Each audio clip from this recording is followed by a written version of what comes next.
Il dénonçait la tyrannie des juges. Il, c'est le Rassemblement national qui tente d'adoucir le ton après la condamnation de Marine Le Pen pour détournement de fonds publics. Prochaine étape, vous le savez, dimanche après-midi, un meeting de soutien qui n'est pas un coup de force. Ce sont les mots du président du parti, Jordan Bardella.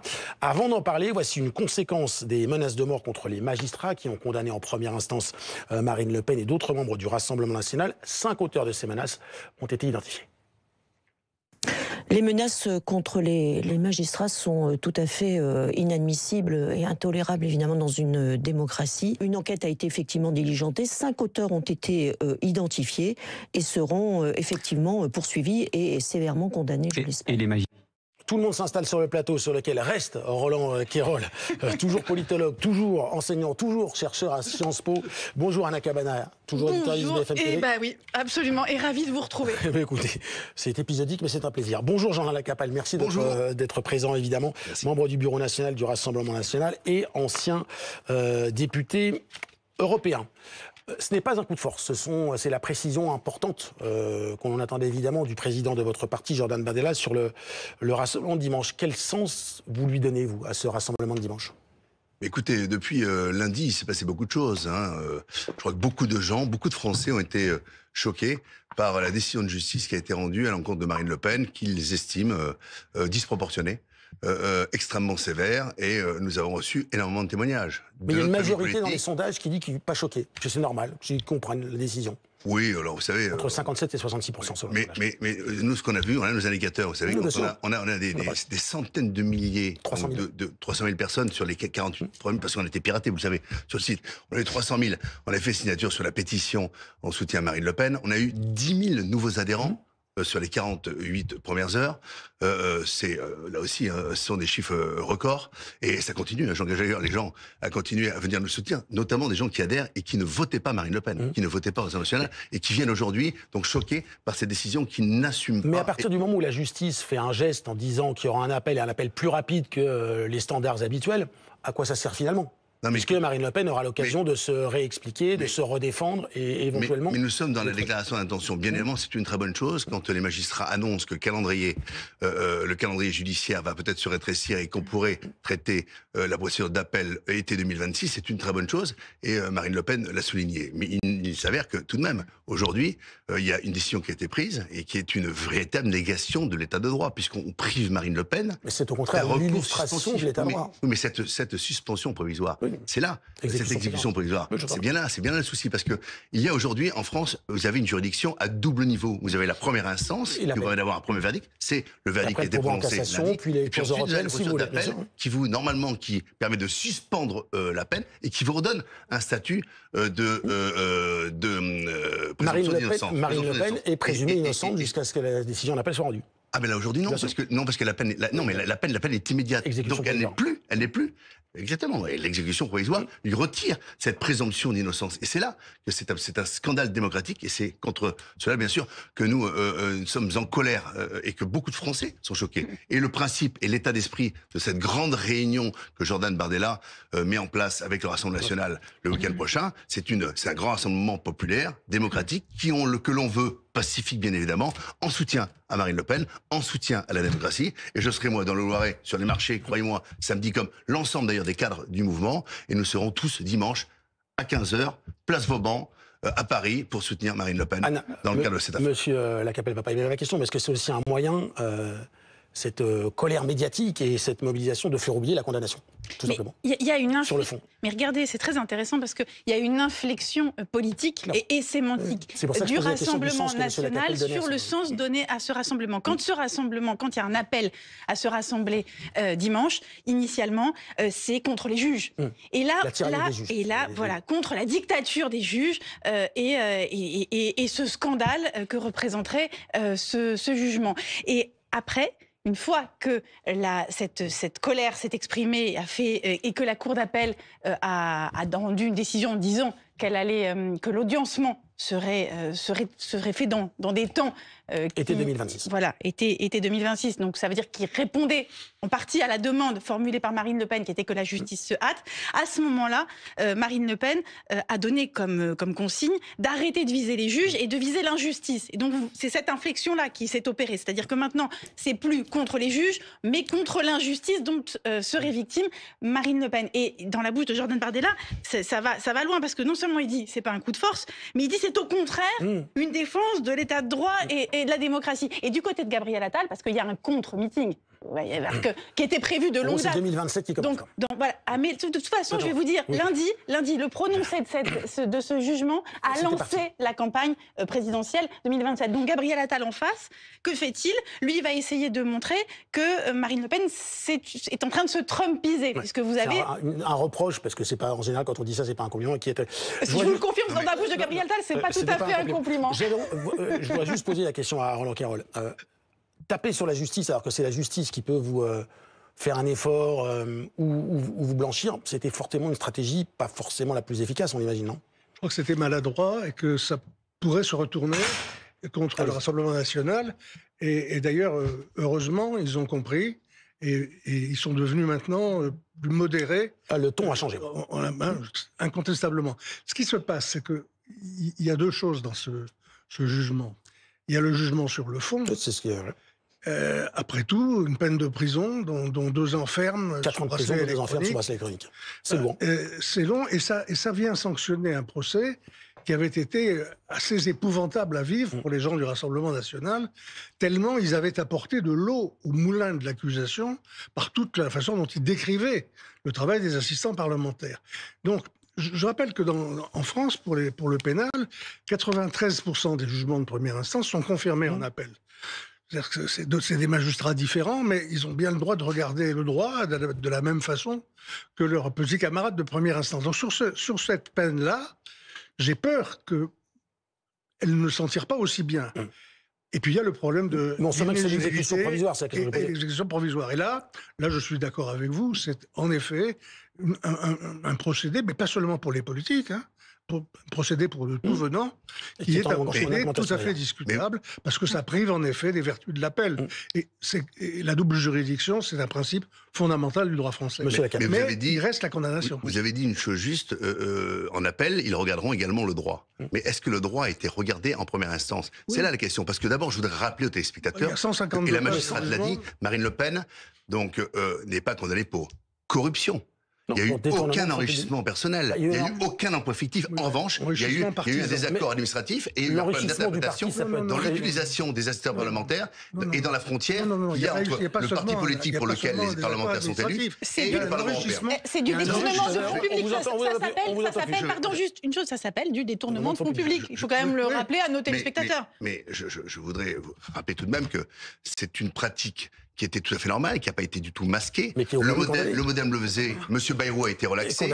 Le Front de gauche avec M. Mélenchon le faisait. Il y a une procédure qui est sacrément lente par rapport à celle de Marine Le Pen. Mais ce que je voulais vous dire, c'est pas nous qui avons politisé le verdict et cette affaire-là. C'est Madame de Pertuis. Et c'est à elle que nous en voulions lundi. Parce que dans les déclarations, dans les 152 pages, et dans ce qu'elle exprime pour expliquer le prononcé du verdict, elle justifie, en quelque sorte. Elle motive la décision par 2 faits. Elle dit, si Marine Le Pen, mais tout de même, c'est politique, on n'est pas dans le juridique, c'est pour ça. Si Marine Le Pen est élue présidente de la République, il y a un risque de trouble à l'ordre public. Ça, franchement, il n'y a rien de technique. C'est politique, c'est moral et c'est subjectif. Et deuxièmement, elle dit, il y a un risque peut-être de récidive. Mais Marine Le Pen n'est plus présidente du Rassemblement national, et Marine Le Pen n'est plus députée européenne. C'est pas le sens, donc c'est une motivation qui ne tient pas là. Monsieur Lacapelle, vous êtes intelligent, c'est pas la fonction, c'est le fait que la défense du Rassemblement national rejette toute responsabilité dans le détournement de fonds publics, fait que quel que soit le poste, on peut dire qu'il pourrait y avoir détournement de fonds publics sur d'autres thématiques, quel que soit le poste. À partir du moment où on ne reconnaît pas le détournement, l'essence même du détournement de fonds publics, mais c'est pas grave. Mais je voudrais poser une question. Quand on vous écoute et quand on écoute les responsables de votre parti depuis la semaine, on a le sentiment que le plus grave, c'est l'exécution provisoire, mais pas le fait qu'il puisse y avoir une présidente de la République condamnée à 4 ans de prison dont 2 fermes sous bracelet électronique pour détournement de fonds publics. Qu'est-ce que vous répondez à ça? Non mais je sais que vous allez vous battre sur le fond, mais on se dit, le plus grave, c'est simplement qu'elle puisse pas se présenter, pas qu'elle puisse être présidente et condamnée. Marine Le Pen est normalement a droit à cette présomption d'innocence. Bien sûr, je ne la remets pas en cause. Cette exécution provisoire lui retire cela. C'est absolument antidémocratique. Oui, mais vous revenez sur l'exécution provisoire. Non, mais c'est là où c'est scandaleux.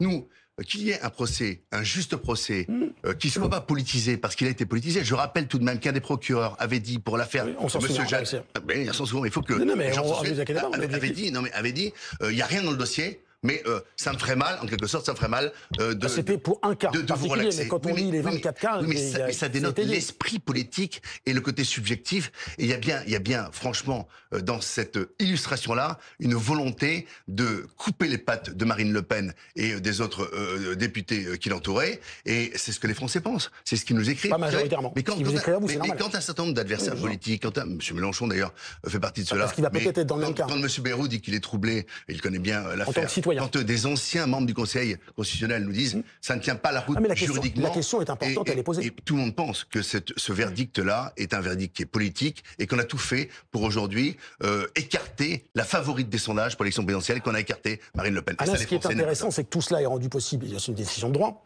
mais c'est rendu possible par le vote du Parlement.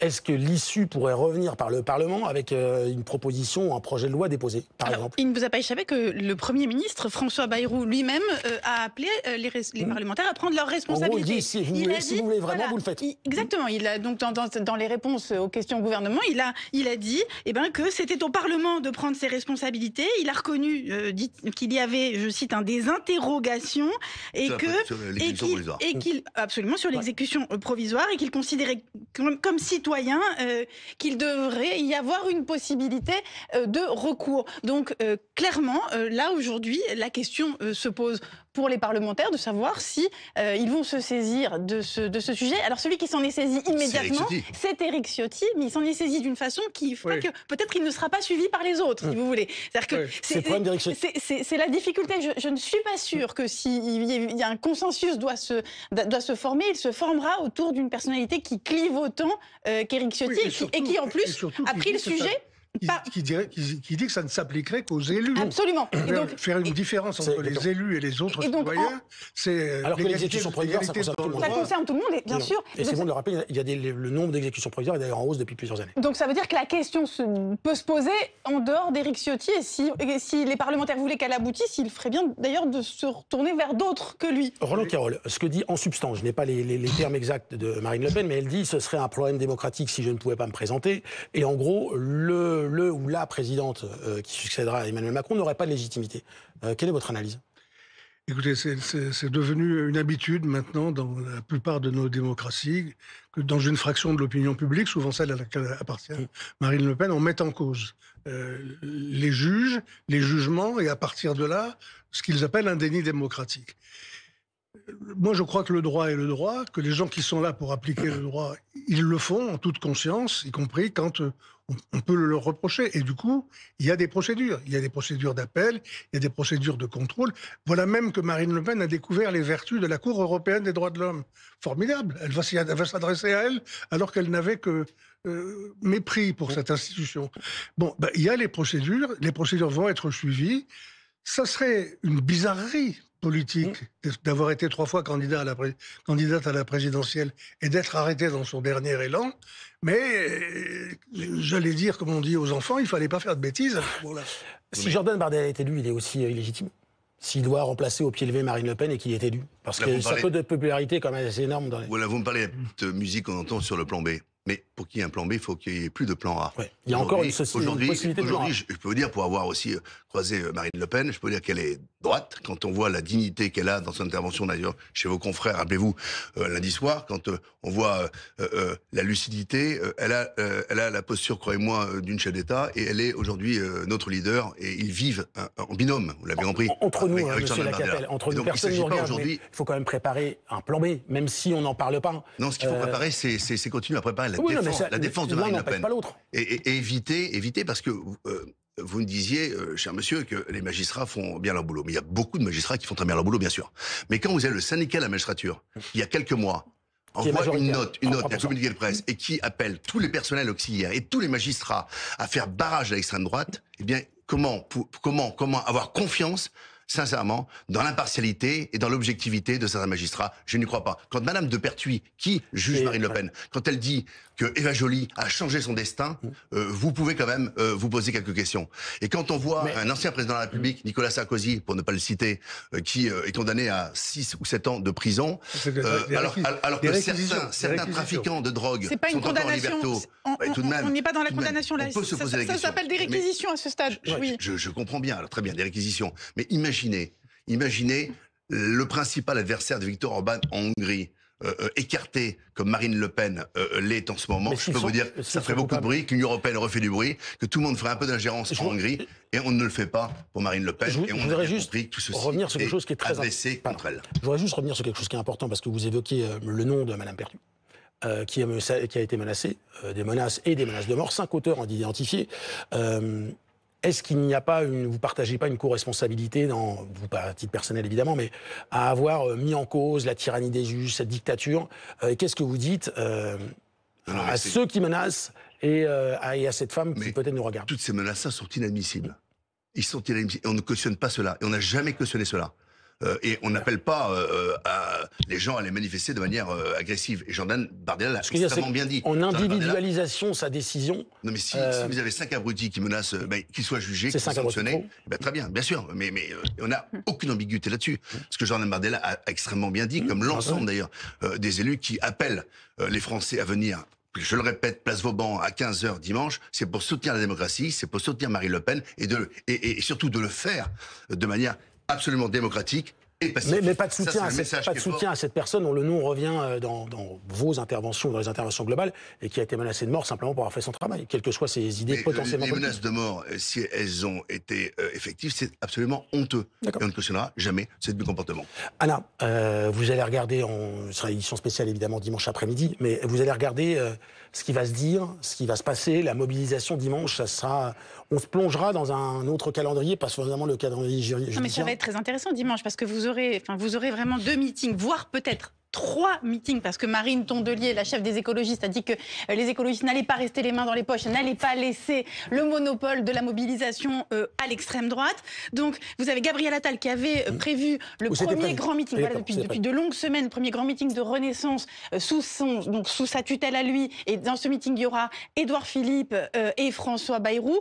Et sachant que, de l'autre côté, donc évidemment, comme monsieur l'a dit, ce sera place Vauban, et ça sera à la même heure. Les discours de Marine Le Pen et de Gabriel Attal vont se faire face. Et donc, vers 15h30 des deux côtés. Donc, c'est intéressant parce que c'est pour ça que je vous dis que la campagne présidentielle a commencé. Parce qu'en effet, vous aurez des deux côtés les arguments qui vont être ciselés pour que Gabriel Attal tente de s'ériger en opposant principal à Marine Le Pen, ce que personne dans le meeting de Gabriel Attal ne lui laissera faire tranquillement. Donc, ça va être intéressant à tous égards, si vous voulez. Comment Bruno Retailleau va se positionner? Parce que la guerre des droites ne fait que commencer, à la vérité. La question du plan B comme Bardella, c'est aussi le plan M comme Marion Maréchal, c'est le plan R comme Bruno Retailleau, et j'en passe, d'accord? Donc il y a là vraiment des enjeux qui vont nous passionner. Roland Quérol, avant de passer la parole à Benjamin, en 40 secondes s'il vous plaît, pour être à l'heure, qu'est-ce que vous allez regarder dimanche? Je suis persuadé que vous nous permettrez de tout voir. Bien sûr, mais il y a quelque chose qui vous intéressera particulièrement? Ce qui est intéressant, c'est précisément le ton que vont adopter les uns et les autres. Le contenu de leur discours, on l'imagine assez, mais on va voir, c'est en effet un début de match présidentiel, et voir sur quel ton ça s'engage, ça peut être très important. Vous êtes prévenu, monsieur Le Capel. Merci d'avoir été sur ce plateau. Merci beaucoup, Roland Quérol. Merci beaucoup, Anna.